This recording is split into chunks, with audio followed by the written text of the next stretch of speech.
Good day po sa lahat! Isa ka rin po ba sa small content creator na gustong magkaroon ng kita sa iyong mga video contents? Kung oo po ang iyong sagot, ay huwag mo po munang skip or scroll itong ating video dahil ituturo po natin dito ang mga step by step kung paano po ninyo ito gagawin. So ito po ay tinatawag na video gifts. Paano po natin ito turn on ang ating video gifts at ano-ano po ang requirement. Bago po natin ituro sa inyo ang step by step on how to turn on the video gifts at kung paano po kayo magbigay ng gifts sa mga small content creators, ay mag-stay tuned dahil tuturuan ko po muna kayo ng 2 tips kung paano padadamihin ang inyong followers. Yung isa po kasi doon sa requirement is kailangan mo po ng 10,000 followers bago mo po ma-open ang iyong video gifts. So first tip na tayo kaagad, ang proper engagement. Meron lang po akong 6 simple steps na dapat po ninyong gawin dito mismo sa ating video. First, patapusin ang ating video hanggang dulo. Second, i-follow or kaibiganin mo na po ako. I-click mo lang po itong plus sign na maliit sa aking profile. Third, heart or like this video. Fourth, mag-comment po tayo sa comment section ng #paharvest or any experiences po ninyo sa loob ng ating live.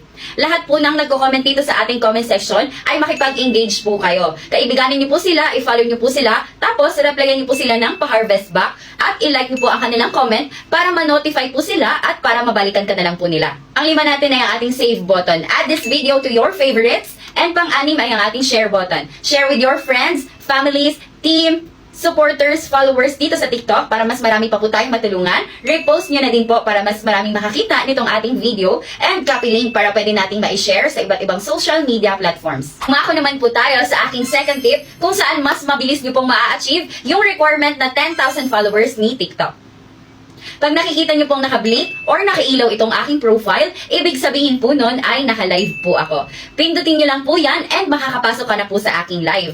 Libre lang po ang pumasok sa ating live. At once na nasa live ko na po kayo, ay magsipag po kayo, maging active, maging visible para mas mabilis po kayong ma-harvest, ma-follow or makaibigan ng mga nasa loob ng ating live. Sundin nyo lang po ang ating mga simple instructions and guide doon at sigurado naman po akong sabay-sabay po tayong aangat. So here's how to turn on the video gifts. First, go to your profile and then click the 3 lines. Click Creator Tools. After you click the Creator Tools, you will see the monetization. Under monetization, we have TikTok Shop for Creators, subscription, live gifts. Scroll to the left so that you will see the video gift. Click the video gifts and then click the one on the right side of the gifts. You will see the requirements if you are eligible to turn on your gifts. First, you have at least 10,000 followers. Videos must pass safety moderation to be eligible for gifts.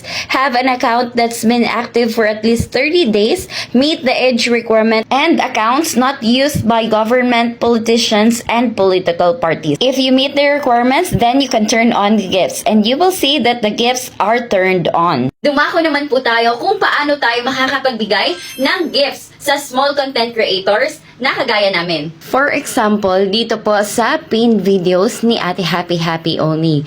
Click on the comment. You can send your comments with a gift. For example, ito pong aking ginawa. And then you can click the gift and choose a gift na gusto mong ibigay sa small content creator na gusto mong bigyan ng gift. So after nun, click send mo lang po at mapupunta na po yon sa kanyang video. So yun lang po ang ating mga tips for today's video at sana po nakatulong po sa inyo.